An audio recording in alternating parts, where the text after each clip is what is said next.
Good afternoon all of you. आप सभी का बीएससी फर्स्ट ईयर की केमिस्ट्री क्लास में स्वागत है। अब हमारी नेक्स्ट यूनिट है पेपर थर्ड की थर्ड यूनिट लिक्विड स्टेज। इस यूनिट के अंदर को दो पोर्शंस के अंदर डिवाइड किया गया है। फर्स्ट पोर्शंस के अंदर अपन लिक्विड स्ट्रक्चर्स, उसकी प्रॉपर्टीज़ और उसके जो क्लासिफिकेशंस हैं उसके बारे में स्टडी करेंगे। सेकंड पोर्शंस हैं अपना इसके अंदर कोलाइड के बारे में। ठीक है, तो चलिए इसका इंट्रोडक्शन स्टार्ट करते हैं कि गेदर द्रव्य की गैसीय अवस्था में अणुओं के मध्य दूरी बहुत अधिक होती है।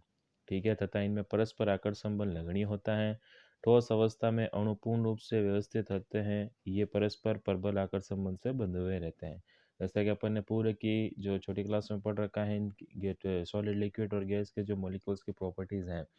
तो सॉलिड के अंदर जो मॉलिक्यूल्स होते हैं वो बिल्कुल पास पास सटे हुए रहते हैं, जबकि लिक्विड के अंदर थोड़े मॉलिक्यूल्स दूर दूर रहते हैं और गैस के अंदर जो मॉलिक्यूल है सबसे ज़्यादा दूर दूर रहते हैं। जैसे कि अपन ने डायग्राम देख रखे हैं कि पदार्थ की अवस्थाओं का द्रव को गैस व ठोस अवस्था का मध्य माना जाता है, जिसमें अणुओं के मध्य ना तो इतनी दूरी होती है कि वे स्वतंत्र रूप से विचरण कर सके और ना ही ठोसों की तरह इनका आकार निश्चित होता है।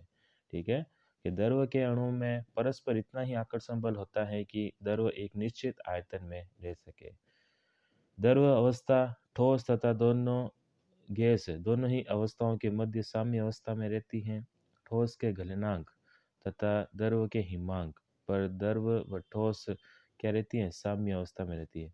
तो सॉलिड और लिक्विड कौन से स्टेज में इक्विलिब्रियम में रहेगी कि ठोस का तो गलनांक पर और जो द्रव होगा उसके फ्रीजिंग पॉइंट पर, मतलब हिमांक पर।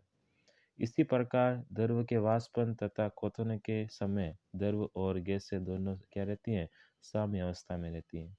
अतः द्रव को हम संघनित गैस अथवा गलित ठोस भी मान सकते हैं।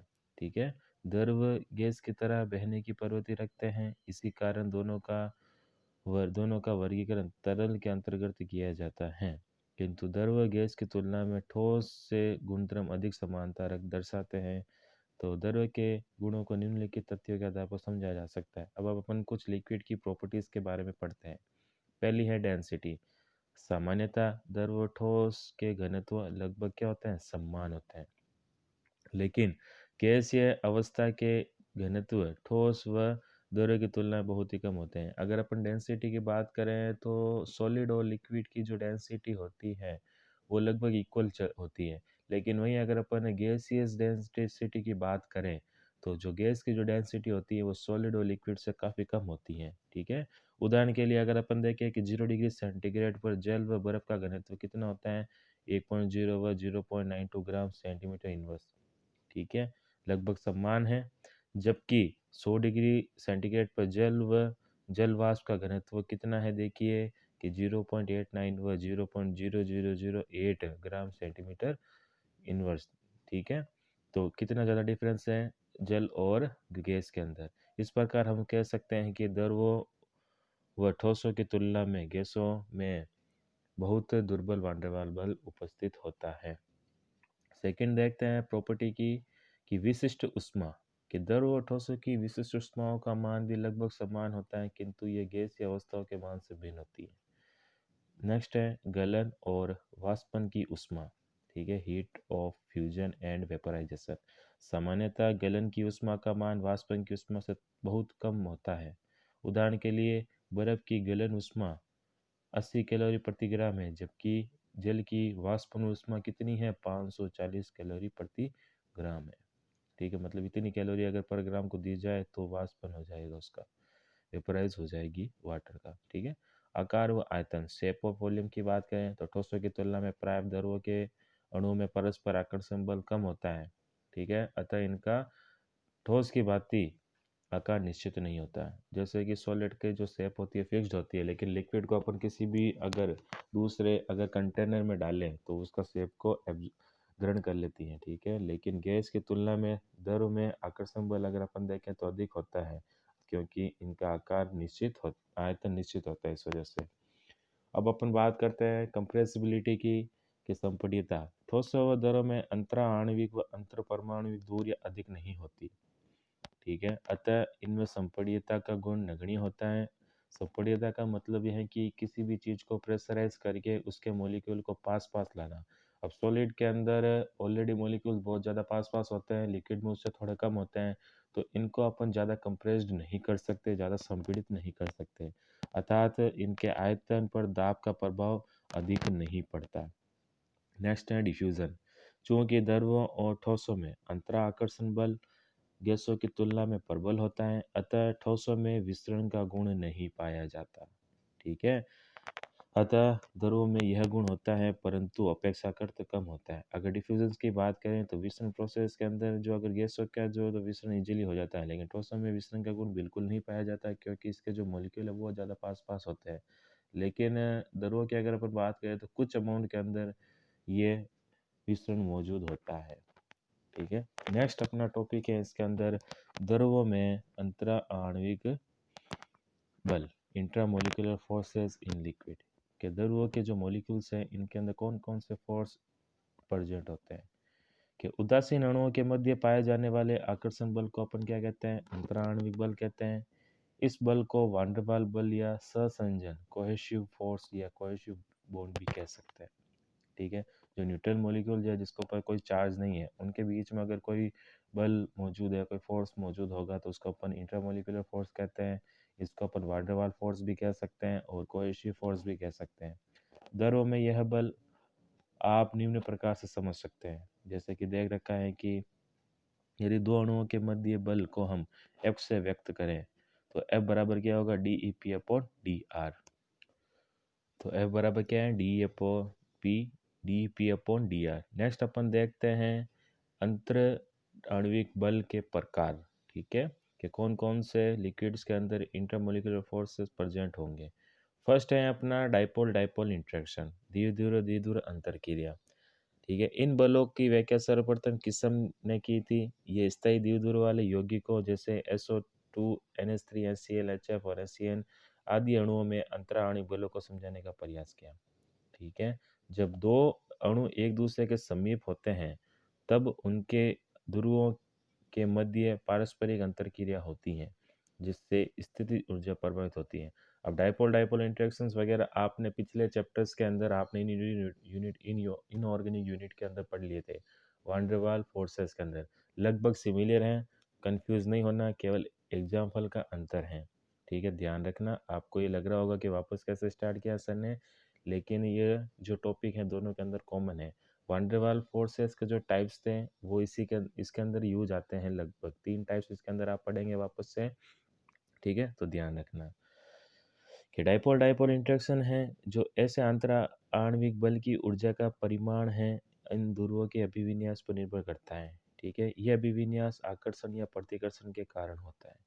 यदि सभी अभिविन्यास समान रूप से संभव हैं तो परिणामी ऊर्जा क्या होगी, शून्य हो जाती है, क्योंकि विपरीत सिरों से पारस्परिक क्रिया करने वाले द्विध्रुवों का आकर्षण समान सिरों से अंतर क्रिया द्वारा उत्पन्न प्रतिकर्षण द्वारा निरस्त हो जाता है। अगर अपन डायग्राम देखें इनके बीच में कि कैसे कोई दो मॉलिक्यूल्स के बीच में डाइपोल डाइपोल इंटरेक्शन मौजूद होता है, तो देखिए कि अगर कोई मॉलिक्यूल है आखिर से अभिविन्यास वाले के अंदर क्या होगा, पॉजिटिव और नेगेटिव चार्ज के अंदर ये बल उत्पन्न होगा।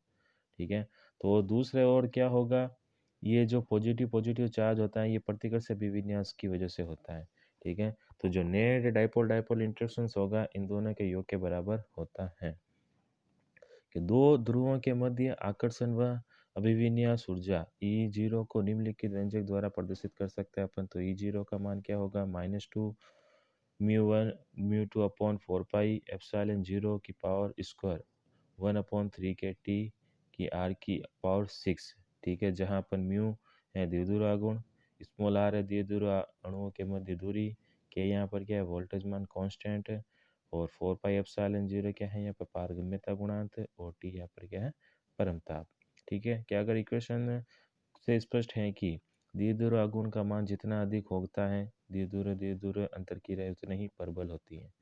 ठीक है, क्योंकि एक समानुपाती है ये अभिविन्यास ऊर्जा इसके द्विध्रुव आघूर्ण के, तथा द्विध्रुव अणुओं के मध्य दूरी स्मॉल आर बढ़ने पर अंतरा आणविक आकर्षण बल का मान कम होता जाएगा। इस सूत्र के अनुसार ताप बढ़ाने पर आकर्षण ऊर्जा इतनी तेजी से घटनी चाहिए लेकिन ये तथ्यों के क्या होती हैं, विपरीत होती हैं। नेक्स्ट अपना टाइप है द्विध्रुव प्रेरित द्विध्रुव अंतरक्रिया, डाइपोल इंड्यूस्ड डाइपोल इंटरेक्शन। वहाँ अपन ने वांडरवाल फोर्स के उसके बारे में पढ़ा था। यहाँ अपन इंटरेक्शंस पढ़ रहे हैं किन के अंदर, वाटर मॉलिक्यूल्स के अंदर या फिर किसी भी लिक्विड मॉलिक्यूल्स के अंदर। ध्यान रखना, कंफ्यूज नहीं होना। इन बलों की व्याख्या डिबाई ने प्रेरण प्रभाव के आधार पर की, ठीक है, इंड्यूस इफेक्ट के बेसिस पे, जिसके अनुसार किसी द्विध्रुव अणु द्वारा अपने निकट के अणु में ध्रुवण उत्पन्न कर उससे भी क्या कर देना, ध्रुवित कर देना। इसको क्या कहते हैं अपन, प्रेरण प्रभाव कहते हैं, इंडक्शन इफेक्ट। तथा प्रेरित अणु प्रेरित द्विध्रुव कहलाता है। इस प्रकार एक ध्रुवीय अणु तथा एक प्रेरित द्विध्रुव अणु के मध्य अंतरा आणविक आकर्षण बल उत्पन्न हो जाता है, ठीक है। मतलब एक तो पोलर मॉलिक्यूल होता है, एक नॉन पोलर मॉलिक्यूल होता है। पोलर मॉलिक्यूल क्या करता है, अपने पास वाले जो नॉन पोलर मॉलिक्यूल के अंदर क्या कर देता है, पोलर इफेक्ट डेवलप कर देता है, इंड्यूस करके उसके अंदर पोलरिटी डेवलप कर देता है, जिसकी वजह से वो डाइपोल डाइपोल इंटरेक्शंस की तरह फंक्शंस करने लगते हैं, ठीक है। आकर्षण से उत्पन्न ऊर्जा प्रेरण ऊर्जा को निम्न प्रकार अपन व्यक्त कर सकते हैं। ई आई क्या है यहाँ पर, mu 1 square alpha 2 upon 4 pi epsilon naught r की पावर 6, ठीक है। जहाँ म्यू 1 क्या है, प्रथम अणु की स्थायी द्विध्रुव आघूर्ण, ठीक है, क्योंकि यहाँ पर एक ही अणु पोलर है तो उसका द्विध्रुव आघूर्ण होगा, दूसरे के अंदर तो इंड्यूस होता है। अल्फा 2 यहाँ क्या है, द्वितीय अणु की ध्रुवणता, और आर यहाँ पर दोनों की मध्य दूरी है, और 4 पाई एप्सिलॉन 0 यहाँ पर क्या है, निर्वात की पारगम्यता। अगर अपन द्विध्रुव प्रेरित द्विध्रुव अंतर क्रिया की बात करें तो इसमें चित्र द्वारा समझ सकते हैं कि पोलर मॉलिक्यूल है और न्यूट्रल मॉलिक्यूल नॉन पोलर के पास जाता है, ठीक है, तो उसके अंदर क्या करेगा, उसके जो अपोजिट चार्ज होंगे उसको अपनी तरफ आकर्षित करेगा। सपोज अपना पॉजिटिव सिरा है, ठीक है, तो ये जो उदासीन अणु के नेगेटिव सिरे को अपनी ओर आकर्षित करने की कोशिश करेगा, जिससे कि इसके अंदर उदासीन अणु के अंदर क्या होगा, चार्ज डिस्पर्स्ड होगा, मतलब विस्थापन होने लगेंगे चार्ज एक दूसरे से। तो पॉजिटिव सिरा दूसरी तरफ चला जाएगा और नेगेटिव सिरे को पोलर मॉलिक्यूल के पॉजिटिव सिरे के आकर्षण होने के कारण ये एक दूसरे के पास पास आने लगते हैं, जिसकी वजह से इनके अंदर दूसरे वाले मॉलिक्यूल के अंदर भी क्या हो जाता है, द्विध्रुव उत्पन्न हो जाता है। नेक्स्ट अपना थर्ड है प्रेरित द्विध्रुव अंतर क्रिया, जिसे अपन लंदन बल या फिर प्रेक्षण प्रभाव, induce dipole interaction, London forces या फिर डिस्पर्सन इफेक्ट के नाम से भी जानते हैं। इस टॉपिक को हम अपने अगले लेक्चर्स के अंदर कंटिन्यू करेंगे। Thank you so much.